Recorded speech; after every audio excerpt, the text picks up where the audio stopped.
Tonight we will hear from 3 winning contestants in the fields of poetry, fiction, and nonfiction. Just short selections of what they've done, and they've won the prize, and so they might even receive a check, I'm hearing. Each reader will be introduced by Alan Hill. He's a local, well-known poet, and I'm going to invite to the stage Alan Hill, and he will walk us through this one. Thank you, Alan.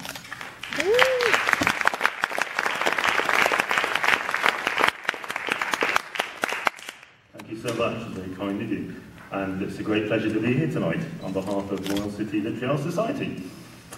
I've come all the way from downtown Glenbrook North, so I've already told Candice I'll be claiming travelling expenses. And I just like to start, I won't waffle on too much, but I'd like to start with a few thank yous. A big thank you to LitFest for having us here tonight at this prestigious event. Thank you so much.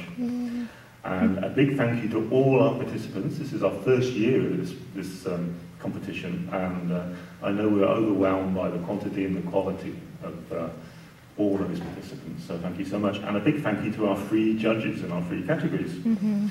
Ellen Kernahan for poetry. Where's my judge? Dennis Boland. Oh yes, the fantastic Dennis Boland in non-fiction. And George Bopasic for fiction. So thank you very much. I know they had a nice try. Also, our last category is the fiction category. And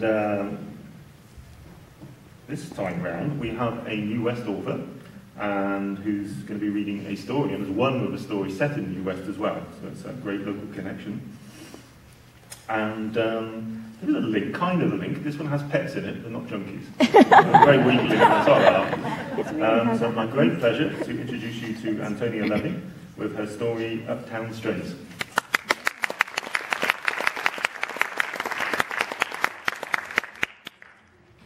Thank you so much to the Royal City Literary Arts Society.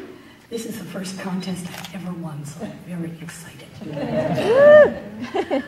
This story is part of a forthcoming collection I'm trying to put together of short stories that play in New West, to be entitled Tales of the Royal City. It's the story of Fred Brody, an elderly, unsociable widower living in a condo in Uptown New West. The only person he really talks to is Maya Patel, a widow of the same age living in the same condo. They have fallen into the habit of sharing their fitness walks around Moody Park. Every morning they do 2 laps, then sit on a bench, drinking coffee and eating Timbits, if it's Fred's turn, chai and Indian sweets, if it's Maya's. Then 2 more laps. Every day on the bench, they share a bit more about their lives, their marriages, how their spouses died, both of cancer, and their children, who are too busy to spend much time with them. And then this happens. Uptown Strays. Fred and Maya first see the cat in mid-July. It's a little gray cat with green eyes. It watches them as they sit on their bench, but it doesn't come close. It's skittish, a stray. But it comes back the next day and the next. On the 4th day, Maya brings a bag of cat treats and throws the animal a few. It pounces on them happily. It's hungry, says Maya. It looks well fed enough. Probably bags plenty of mice and birds in the park. Not to mention treats from people like us, Maya agrees. Winter comes early. But they bundle up and their walks continue. Maya starts to worry about the cat. How will it get through the winter, she asks. It'll manage. Cats are survivors. He believes it too, right up until the day the cat fails to appear for its treats. It's a cold November day and they've finished their coffee and Timbits, but they stay on the bench, hoping against hope that the animal will appear. It starts to snow. We have to go home, Fred tells Maya. The cat's probably found someplace to shelter. He doesn't believe it, and neither does she. Perhaps it's the coldness of the air that makes sound travel better than usual, but they both hear it. A small mew from beneath a bush behind their bench. They rush to investigate. The cat is lying on its sides, its little chest heaving. It can barely lift its head. Oh no! Maya unzips the top of her jacket and whips off her shawl. It's a beautiful thing, peacock blue with gold embroidery. She wraps the cat in her shawl. There's a vet's office in that strip mall on 8th Street, she says. I doubt he can do much, Fred warns her. Probably just euthanize him so he doesn't suffer. Then that's what we'll do. Fred doesn't want to do any such thing. He wants to back away, forget he ever saw the cat. He doesn't want to care about the cat. He remembers holding Sally in his arms as she died. She was so tiny and so scared, and he who cared so much could do nothing. That was what came of caring.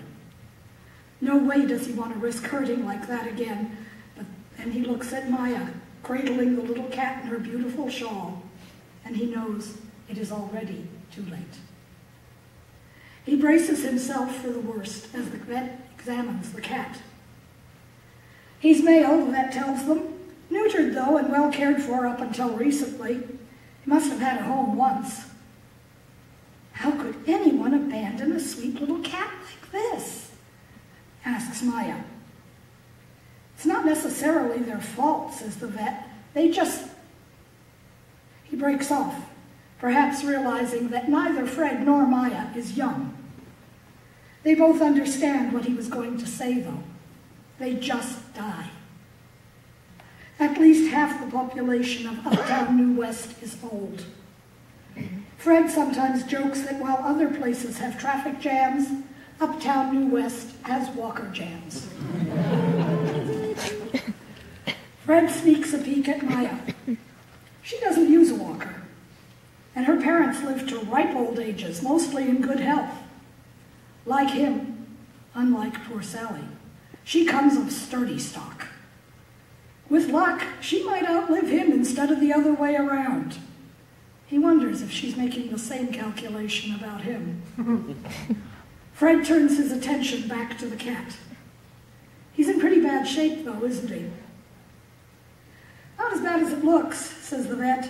It's a puncture wound that's gotten infected. If I drain it, give him a good dose of antibiotics, he should be fine in a few days. How much will that cost? Asks Maya. The vet tells her, and Fred sees her calculating how to pay for it. Do it, he tells the vet. While the vet works on the cat, Fred and Maya go to the Safeway and buy a cat box, some litter, and an assortment of cat food. They take these to Maya's apartment. It's the first time Fred has ever seen Maya's place. The layout is the same as his own, but it's brighter, more homey, and it smells of spices he doesn't even know the names of. Maya fetches an old blanket and makes a place for the cat on the sofa. I'll keep him until he feels better, she tells Fred. Then you can have him if you want. We'll share him, says Fred. They return to the vet's office to find the cat is ready to go.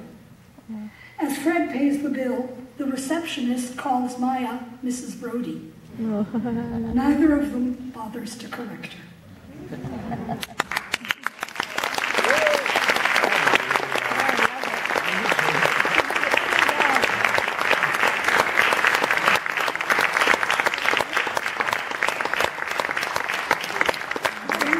Thank you very much.